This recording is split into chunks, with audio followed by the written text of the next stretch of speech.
എല്ലാവർക്കും നമസ്കാരം.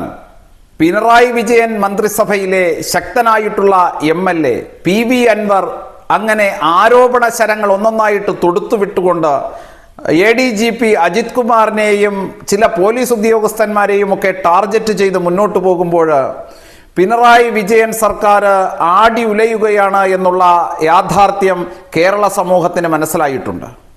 കേരളത്തിൻ്റെ മലയാളി സമൂഹം ഇത്രയും ഹതഭാഗ്യരാണ് ഈ ഇടതുപക്ഷത്തെ പിണറായി സർക്കാരിനെ അധികാരത്തിലെത്തിയ ഞങ്ങളെന്ന് മനസ്സിൽ ചിന്തിക്കുമ്പോൾ യഥാർത്ഥത്തിൽ പിണറായി PV അൻവറിനെ വിളിച്ചു വരുത്തി പരാതികൾ നേരിട്ട് കേൾക്കാൻ തയ്യാറാകുമ്പോൾ, ഗോവിന്ദൻ മാഷ് വിളിച്ചു വരുത്തി പാർട്ടി ഓഫീസിൽ PV അൻവറിനെ കേൾക്കുവാൻ തയ്യാറാകുമ്പോൾ മാധ്യമങ്ങളുടെ മുന്നിൽ PV അൻവർ പറയുന്നു, പാർട്ടി ഓഫീസിൽ നിന്ന് AKG സെന്ററിൽ നിന്നും മുഖ്യമന്ത്രിയുടെ ഓഫീസിൽ നിന്നും നിരവധി തവണ എൻ്റെ മൊബൈലിലേക്ക് കോളുകൾ വന്നു.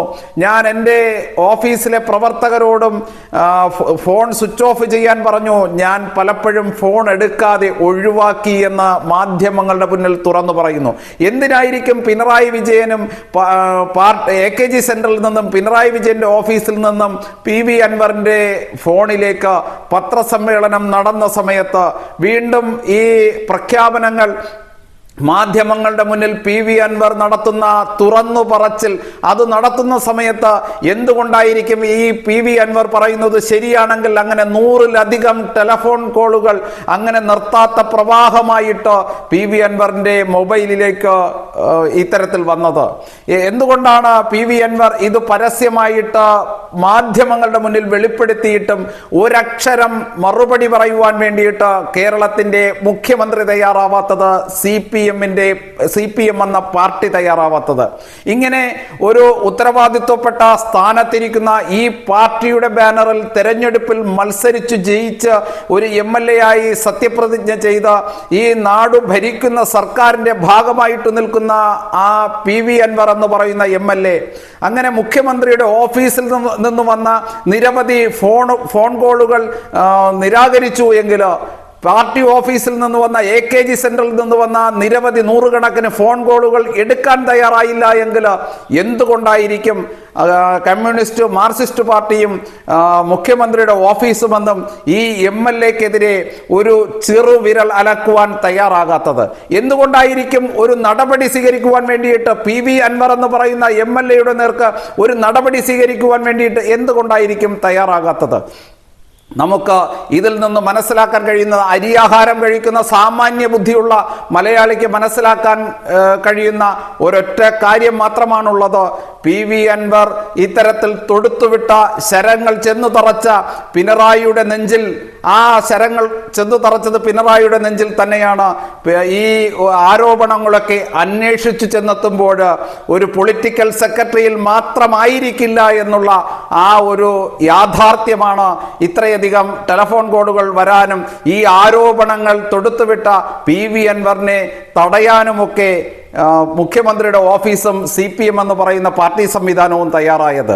ഇനിയും PV അൻവറിനെതിരായിട്ട് പാർട്ടി നിലപാടെടുത്ത് മുന്നോട്ട് പോവുകയാണ് എങ്കിൽ, ഇതിൻ്റെ വ്യക്തമായിട്ടുള്ള തെളിവുകൾ സഹിതം PV അൻവർ മുന്നോട്ട് വരികയാണ് എങ്കിൽ, അക്ഷരാർത്ഥത്തിൽ പിണറായി മന്ത്രിസഭ മൂട്ടിൽ വീഴും, അല്ലെങ്കിൽ പിണറായിക്ക് രാജിവെക്കേണ്ട സാഹചര്യം പോലും ഉണ്ടാകും, അല്ലെങ്കിൽ ജയിൽ ശിക്ഷ അനുഭവിക്കേണ്ട സാഹചര്യം പോലും പിണറായിക്കും സംഘത്തിനും ഉണ്ടാകും എന്നുള്ള ആ ഒരു യാഥാർത്ഥ്യം തന്നെയാണ് പുറത്തു വരുന്നത്. സ്വർണ്ണക്കള്ളക്കടത്തും വ്യാജ കറൻസിയും ഉൾപ്പെടെയുള്ള രാജ്യദ്രോഹപരമായിട്ടുള്ള കുറ്റങ്ങളുമായിട്ട് കൂട്ടിച്ചേർത്തുകൊണ്ടുള്ള ആരോപണങ്ങളാണ് PV അൻവർ തുടർച്ചയായിട്ട് പുറത്തുവിട്ടുകൊണ്ടിരിക്കുന്നത്. ഇന്ന് ഷോൺ ജോർജ് എന്ന് പറയുന്ന PC ജോർജിന്റെ മകൻ, അദ്ദേഹം DGPക്ക് പരാതി കൊടുത്തിരിക്കുന്നു. ഷോൺ ജോർജ് പറഞ്ഞിരിക്കുന്നത്, അങ്ങനെ ഭരണഘടനയെ സാക്ഷിയാക്കി സത്യപ്രതിജ്ഞ ചെയ്ത MLA എന്ന് പറയുന്ന ഒരു സ്ഥാനത്തിരിക്കുന്ന വ്യക്തി ഇത്തരത്തിലുള്ള കുറ്റങ്ങൾ അറിഞ്ഞിട്ടും എന്തുകൊണ്ടാണ് അത് തടയാൻ ശ്രമിക്കാത്തത്? എന്തുകൊണ്ടാണ് ഇത്തരത്തിലുള്ള തെറ്റുകൾ നടന്നിട്ടും അത് കണ്ണടച്ച് മൗനം പാലിച്ചത്? ഇപ്പോൾ ആരോപണങ്ങൾ ഉന്നയിക്കുന്നത് കൊണ്ട്, പത്രസമ്മേളനം നടത്തുന്നത് കൊണ്ട് അർത്ഥമില്ല. ഈ തെറ്റുകൾ ചെയ്ത സമയത്ത് മൗനം പാലിച്ച PV അൻവർ എന്ന് പറയുന്ന MLA-യും തെറ്റുകാരൻ തന്നെയാണ്. അതുകൊണ്ട് PV അൻവർ MLA-ക്കെതിരെ നിയമ നടപടി സ്വീകരിക്കണമെന്നാണ് ഷോൺ ജോർജ് ആവശ്യപ്പെട്ടിരിക്കുന്നത്. ഇത് യഥാർത്ഥത്തിൽ ആലോചിച്ചു കഴിഞ്ഞാൽ 100% സത്യസന്ധമായിട്ടുള്ള വാദഗതി തന്നെയാണ്. ഇത്തരത്തിലുള്ള ഉത്തരവാദിത്തപ്പെട്ട സ്ഥാനത്തിരിക്കുന്ന ഒരു MLA ഇത്തരത്തിലുള്ള കുറ്റകൃത്യം നടക്കുന്നു എന്നറിഞ്ഞിട്ടും മൗനം പാലിക്കുകയും അതിന് കൂട്ടുനിൽക്കുകയും ചെയ്യുക.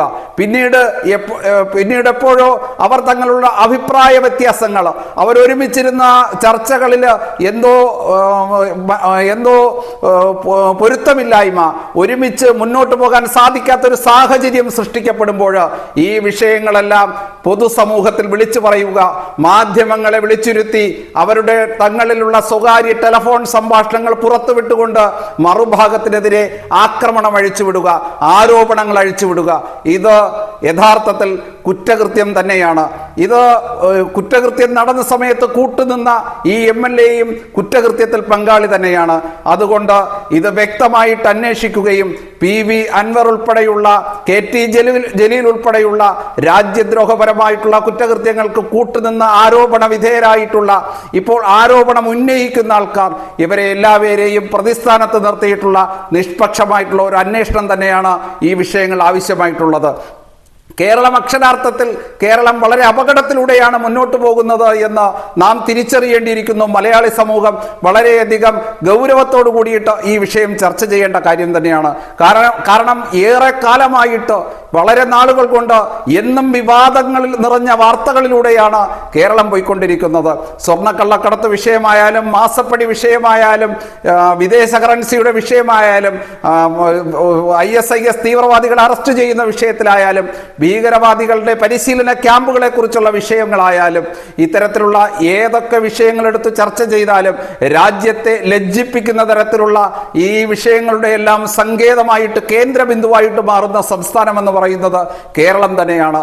അതുകൊണ്ട് ഈ കേരളത്തിൽ ഇത്രയധികം രാജ്യവിരുദ്ധ പ്രവർത്തനങ്ങൾ, രാഷ്ട്രവിരുദ്ധ പ്രവർത്തനങ്ങൾ ശക്തി പ്രാപിക്കുന്ന ഒരു സാഹചര്യം കൂടി നിലനിൽക്കുമ്പോൾ ഈ സാഹചര്യങ്ങൾക്ക് എല്ലാവിധ ഒത്താശയും ചെയ്യുന്നത് ഈ നാട് ഭരിക്കുന്ന സർക്കാർ കൂടിയാണ് എന്നുള്ള യാഥാർത്ഥ്യം ഇന്ന് മറനീക്കി പുറത്തു വരുമ്പോൾ സ്വാഭാവികമായിട്ടും നാം ഭയപ്പെടുക തന്നെ വേണം. ഈ രാജ്യത്തെ മറ്റുള്ള സംസ്ഥാനങ്ങളിൽ ഒന്നും കാണാത്ത തരത്തിലുള്ള രാഷ്ട്രവിരുദ്ധ പ്രവർത്തനങ്ങളുടെ സങ്കേതമായിട്ട് കേരളം മാറുമ്പോൾ കേന്ദ്ര സർക്കാരിനും നിർവഹിക്കേണ്ടതായിട്ടുള്ള ബാധ്യതയുണ്ട്. ഈ നാടിന്റെ, കേരളത്തിന്റെ, മലയാളി സമൂഹത്തെ സംരക്ഷിക്കേണ്ട, ഈ കേരളത്തെ സംരക്ഷിക്കേണ്ട അനിവാര്യമായിട്ടുള്ള ബാധ്യത ഏറ്റെടുത്ത് പരിഹരിക്കുവാൻ വേണ്ടിയിട്ട് കേന്ദ്ര സർക്കാരും തയ്യാറാകേണ്ടതായിട്ടുണ്ട്.